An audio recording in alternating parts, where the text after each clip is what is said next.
No escritório de advocacia em Lisboa, o ar estava carregado de um silêncio opressivo, quebrado apenas pelo farfalhar de papéis antigos e pelo perfume enjoativo de tias distantes. Sofia sentava-se numa cadeira de couro rígida, o coração apertado como um punho fechado, enquanto a família se reunia para devorar os restos do homem que ela amara mais que tudo. Não era luto que os unia ali, mas uma fome voraz, disfarçada de solenidade. Seu tio Miguel, filho único do avô, ocupava a cabeceira da mesa, tentando parecer o patriarca austero, mas seus olhos inquietos traíam a ganância, calculando já o valor da vida que se fora. Ao lado dele, o primo Diogo folheava o telemóvel com um sorriso preguiçoso, provavelmente sonhando com um novo carro de luxo importado. As tias sussurravam entre si, vozes baixas como serpentes no mato, ansiosas pelo banquete que se aproximava. Eles eram abutres em trajes negros, esperando o momento de bicar. Quando Sofia entrara, haviam-na recebido com piedade fingida, como se ela fosse uma coitada. Oh, Sofia, minha querida, dissera a tia Isabel, tocando-lhe a mão com dedos frios adornados de anais. Que bom que vieste. Deve ser tão duro para ti. Eras sempre tão próxima do teu avô. A ênfase em próxima era uma farpa envenenada, lembrando que, embora ela tivesse tido o afeto dele, eles, a família verdadeira, levariam os bens. Viam os anos que Sofia passara com o avô, jogando xadrez nas tardes chuvosas do Porto, lendo histórias de navegadores portugueses, partilhando enigmas e conversas profundas, não como um laço genuíno, mas como um investimento tolo, sem retorno financeiro. O advogado, Sr. Costa, amigo de longa data do avô, entrou por fim, o rosto sério como uma estátua de pedra. Era um homem bondoso, mas cansado, e ao cruzar o olhar com Sofia, piscou-lhe um brilho cúmplice, um segredo partilhado que lhe deu uma faísca de força. Sentou-se, pigarreou e abriu o testamento. Estamos reunidos para ler o último testamento de António Oliveira, começou, a voz seca como folhas outonais. O documento era longo, complexo, mas as disposições claras. Ao tio Miguel, deixou as ações maioritárias na empresa familiar de exportação de vinhos do Douro. Às tias, as propriedades, a casa na praia do Algarve, o apartamento no Chiado. Ao primo Diogo, um fundo em dinheiro para uma ambição digna, se alguma vez a encontrar. Um riso abafado escapou de Diogo com a piada póstuma. A cada legado anunciado, o ar aliviava, a tensão dando lugar a uma satisfação presunçosa. Eles haviam vencido. Os gananciosos herdavam o mundo. Por fim, o Sr. Costa chegou à última página. E agora, o legado final. O silêncio caiu como uma cortina pesada. Todos os olhares se voltaram para Sofia, misturando curiosidade mórbida e pena. Esperavam ouvir de uma bugiganga sentimental, o resto de um velho excêntrico. A minha amada neta Sofia, leu o advogado, a voz suavizando-se, a única que compreendeu que os maiores tesouros não se gastam, mas se descobrem. A que partilhou o meu amor por enigmas, pela história dos nossos navegadores e por um bom segredo. A ti, deixo o conteúdo do envelope selado marcado com S. Do malote, tirou um envelope amarelado, selado com cera vermelha estampada com as iniciais do avô. Deslizou pela mesa polida até Sofia. As mãos dela tremiam ao quebrar o selo. Não saiu cheque, nem escritura. Apenas uma chave enferrujada, pesada e ornada, e um cartão quadrado de papel creme. Nele, na caligrafia elegante do avô, um enigma, onde o leão vela pelas palavras do sábio e o meu primeiro fracasso se tornou o meu maior troféu. Começa a tua jornada. Pois no meu fim, encontrarás o meu verdadeiro início. O silêncio quebrou-se com uma gargalhada feia de Diogo. Uma chave velha e enferrujada. E um poema tolo. É isso teu herança. O tio Miguel riu baixo, condescendente. Calma, Diogo, não sejas cruel. É um gesto sentimental. O teu avô era excêntrico. Um joguinho final, suponho. A tia Isabel acrescentou, com falsa simpatia, as memórias são a sua própria recompensa, não é, querida? Riram todos, um coro de abutres satisfeitos, felizes com as fortunas e com a aparente desgraça dela. Eles viam ferro inútil e palavras sem sentido. Mas Sofia, fitando a chave e o enigma, sentia um sorriso secreto crescer. Um sorriso que eles tomaram por resignação triste. Não entendiam.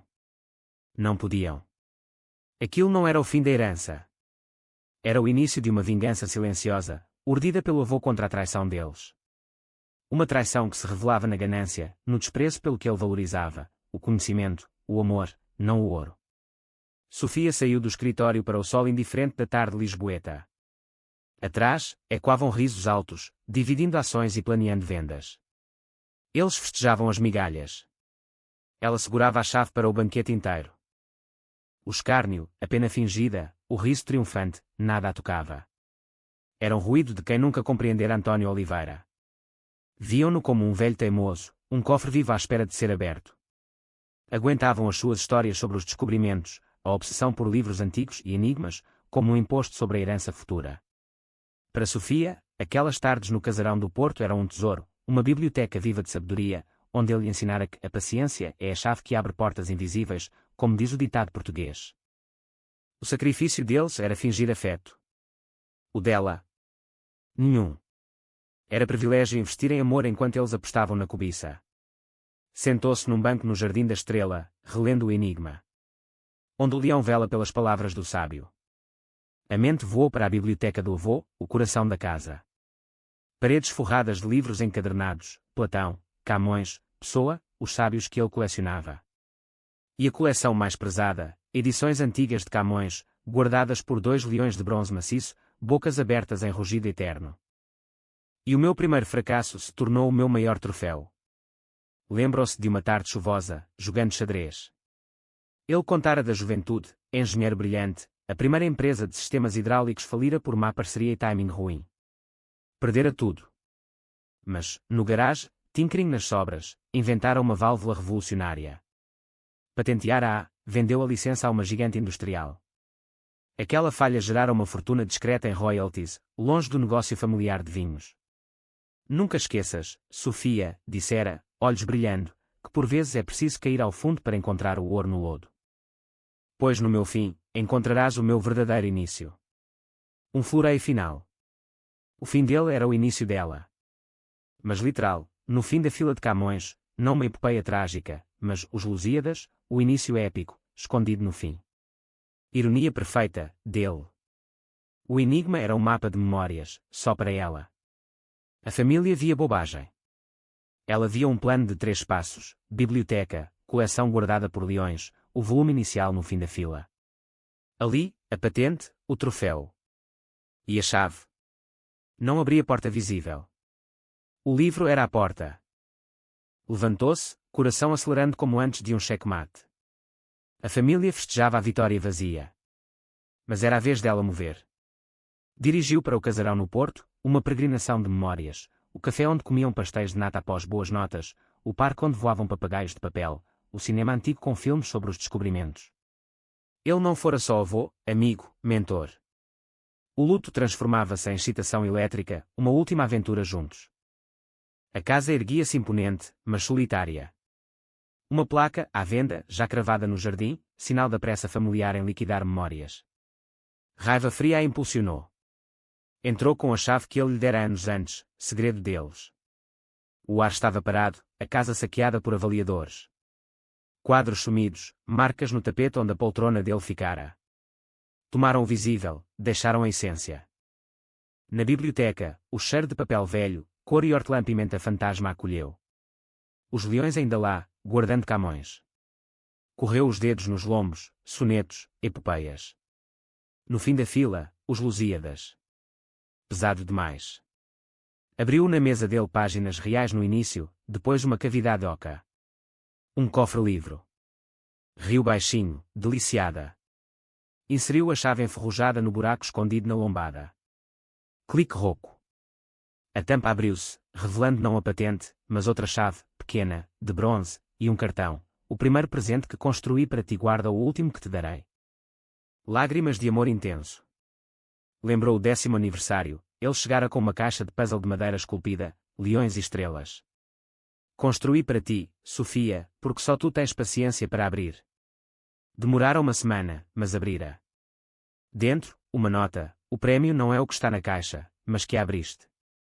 Aquela caixa estava na lareira do apartamento dela em Lisboa. Ele escondera o tesouro não num lugar, mas numa memória, só dela. A família pilhara a casa, mas perdera o essencial. Pegou a chave nova, fechou o livro, saiu. A família celebrava bens frios. Ela ia desbloquear o coração de António. A viagem de volta foi agonia de impaciência. No apartamento, preparou chá, ritual calmante. Levantou a caixa da lareira, sentou-se no chão. Mãos dançaram a sequência, painel deslizante, estrela girada, pressão sutil. Tampa aberta. Nota antiga. Mas agora, adulta, apalpou o forro, costura invisível. Fundo falso cedeu, revelando buraco de chave. Inseriu a de bronze. Cliques. Gaveta secreta abriu. Dentro, a patente original de 1968 da válvula Oliveira. Ledgers de 50 anos de royalties, investidos numa fortuna secreta, separada do vinho familiar. E um envelope, à minha Sofia. A carta: se lês isto, venceste o nosso último jogo. Estou orgulhoso. Sabia que só tu terias paciência, memória e coração. Teus tios e primo veem o mundo em etiquetas de preço. Não entendem valor verdadeiro, ideias, amor. Assim, por este codicil legal, o cofre secreto, patente, ledgers e portfólio vasto são teus. Herdaram o negócio, tu, a minha mente. Usa sabiamente. Vive bela vida. Faz-me orgulhoso. Todo o amor, avô. Chorou no chão, não de dor, mas de alegria profunda. Não era o dinheiro, era a validação. Ele via-a. Sempre vira. No dia seguinte, Sr. Costa veio, admirado, António, velho raposo magnífico. Ligou ao tio Miguel. Sofia ouviu o furor, acusações, silêncio horrorizado. Riram da chave dela. Mas a chave era o amor que a guiara. O avô não deixara a fortuna, deixara a vingança sutil contra a traição, uma história de dano psicológico sanado por justiça. O preço. A solidão dela na vitória, sabendo que o amor custa isolamento, mas vale tudo.